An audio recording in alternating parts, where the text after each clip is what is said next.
All right, everybody out there in the Craft Chest Nation, it is I, Craft Chest, here, back with the Crescendo Symphony S1 version 2. And as you can see right here, here's the box. This is the 1500 watt monoblock amplifier. This is the version 2, and per the description, this one is strictly made for bass. We went over those details in the previous video. If I remember, I'll link it in the description below. But I wanted to actually have a detailed gut shot of this one. Oh, this is the gut shot that everybody loves to see when it comes to amplifiers. And the main reason is if you can see right here, there is significant damage to the back plate or the bottom plate.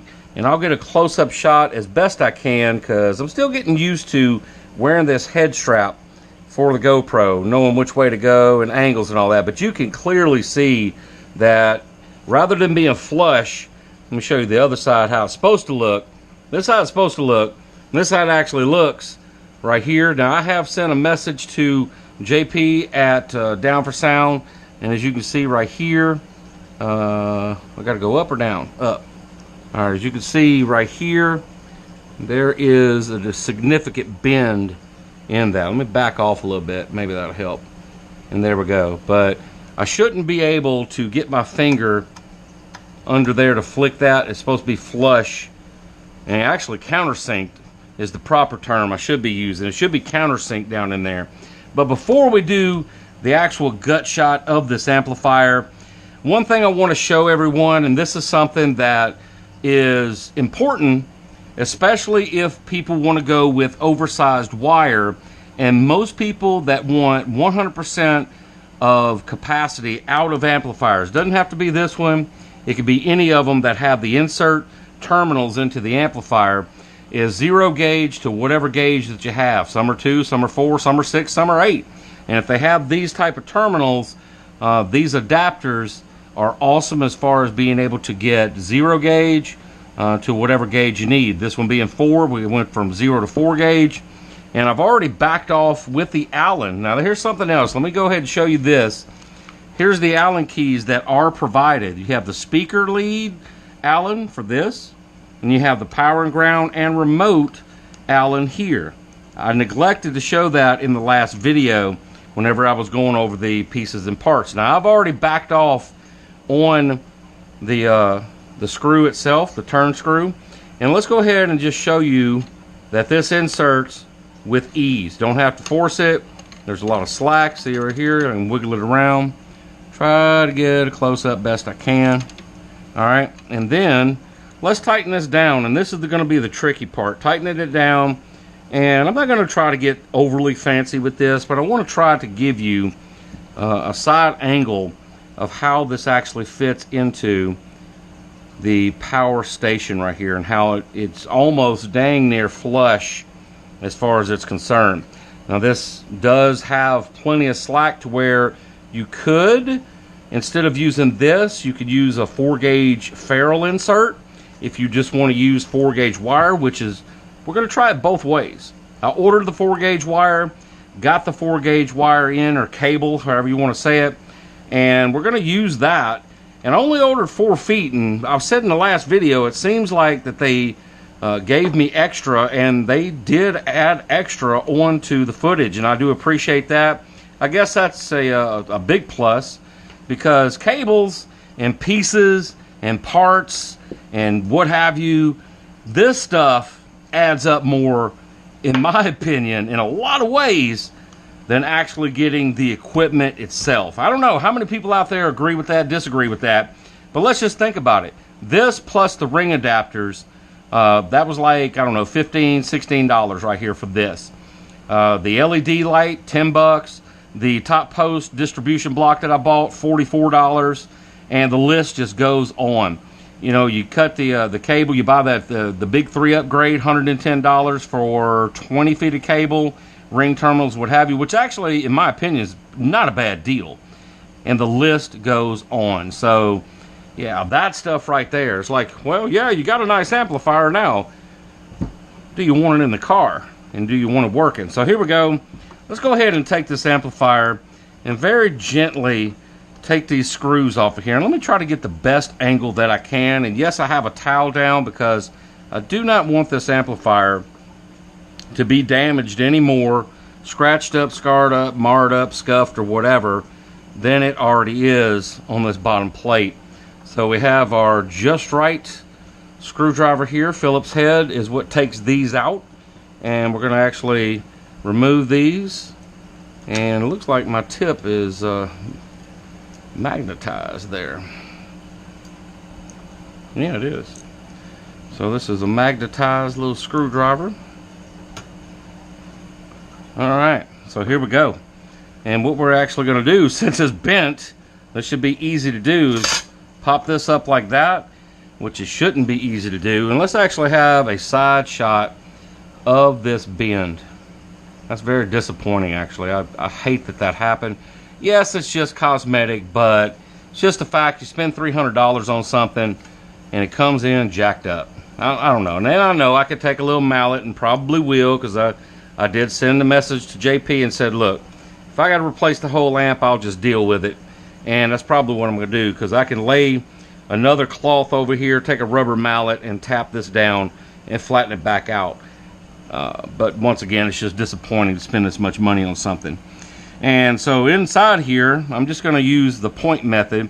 We do have the fan here, which is got a long wire on. I don't know if I like that. Look at this. I don't know if I like that. Sitting over here against these on the side, man, I don't know if I like that at all, because that's kind of whatever. That stuff gets hot on the sides. That's the heat dissipation.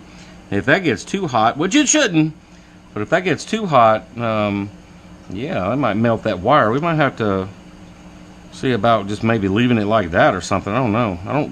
Wow, that's way too long. Crescendo, what's up with that? Korea, what's up with that? But here we go. I'm not going to get all fancy and try to say I know the names of everything in here. These are your caps. They do have, now I will go over it if I can see it. 85, if I can see the voltage on these. These are 3300 UF.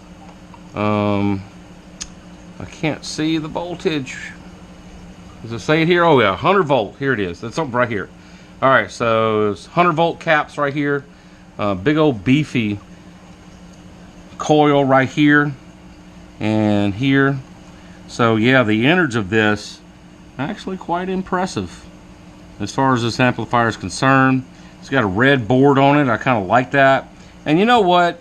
I might actually take this, see if I can have a template made. I don't know how this would be or how much it would cost to do this, but an amplifier like this, I might actually have to go and see about getting some acrylic for this amplifier if they can't replace the plate. See, I don't know how difficult that's going to be. But here is the gut shot. Let's just enjoy it. No more negativity about this little cosmetic effect right here. But they have this glued down very well on both of these here and here. Man, that's kind of over. Look at down in the side of there. Man, wow, that's a lot of glue. That ain't going anywhere for vibration's sake. Golly, that's overkill. I think I'm just going to leave this fan wire like that, tucked to the side against this where it gets really hot. I don't think that's a good idea. That wire is way too long. So Crescendo, if y'all happen to watch this, that wire could be half that long just to plug into here. Now I understand if somebody wants to take it out, they got to have slack and all that, but unplug it first, then take it out. In my opinion, screws are on the outside anyway. So that's just coming from a computer guy. As far as cable management is concerned and all that, that's where I'm at right now. I'm just showing you as a computer person little critiques. All right, even like this right here, I know that's probably got to be like that, but you know, the routing on wires inside of amplifiers, sometimes I look at them, I was like, why did they do that? They could have went that way or this way or that way. And anybody out there that knows me for computer builds knows what I'm talking about. I like my stuff to be clean. And yeah, here we go. So the Tiffany style RCA jacks, what I was saying earlier about how most have the inputs with the wires coming out of them, these do not. This actually does not have that. These are just blocks for your inputs. All right, for here, and this is output. So I'm assuming, since this has input and output, that these could be daisy chained and linked together. So there you go. Like if I wanted to get another one of these and add it to the system, you know, left right inputs here, it's going to give me a mono signal, and then the outputs out to another amp, and there we go. Heck yeah, I like that. I didn't even notice that before. Once again, we'll give you a little close-up shot. We have, since this is a straight bass amplifier, it's going to have your gain, your subsonic filter, low pass from 35 to 250 hertz, and the bass boost, which not really going to mess with that, 0 to 9 dB on that. So there we go. Let's have another look at the guts of this Crescendo S1 version 2. And I'm just going to kind of rotate it around here slowly. Let everybody get some good profile shots of this. Yeah. Oh man. I love it. I love how heavy this thing is. I mean, goodness gracious. I wish I had a scale. I wish I had a scale to actually weigh it. And I'm sure there's specs online to tell us how much it weighs. But I really love it. It has got some weight. And I'm sure most of that weight is in the actual body itself. As you can see, let's look at this angle right here. The board sits up, and it's got a lot of room in between here.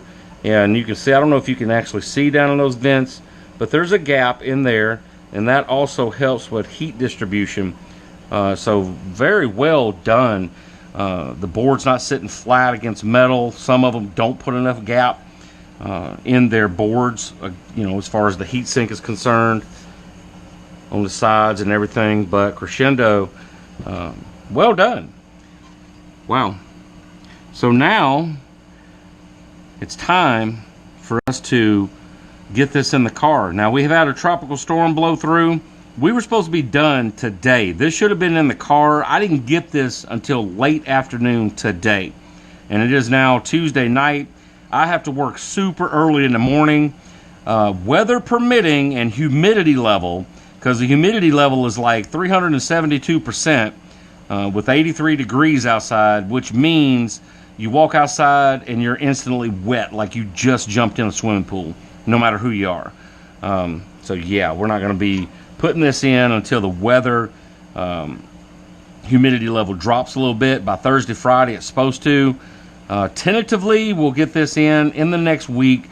Now that it's here, weather's not working with us, so not in a hurry, but I'd love to see how it sounds. And we'll do a sound check, and I'll be sure and get some GoPro footage of before sound check at a certain volume, swap over the amp, and then get some more same volume once we dial it in and all that, because I'm going to actually watch a few videos and refresh my memory on how to actually dial these in with a voltmeter. There's a few things that you can actually do from the speaker leads and what have you from these monoblock amps with the voltmeter, and maybe we'll make a video on that so that I can share that same knowledge with everybody out there. Alright, so I'm going to end it there. It's a craft of the mind. Go out there and have some fun, everybody. And if you like car audio, like you like computers and gaming and all that, stick around, because I'm going to have more. Woo!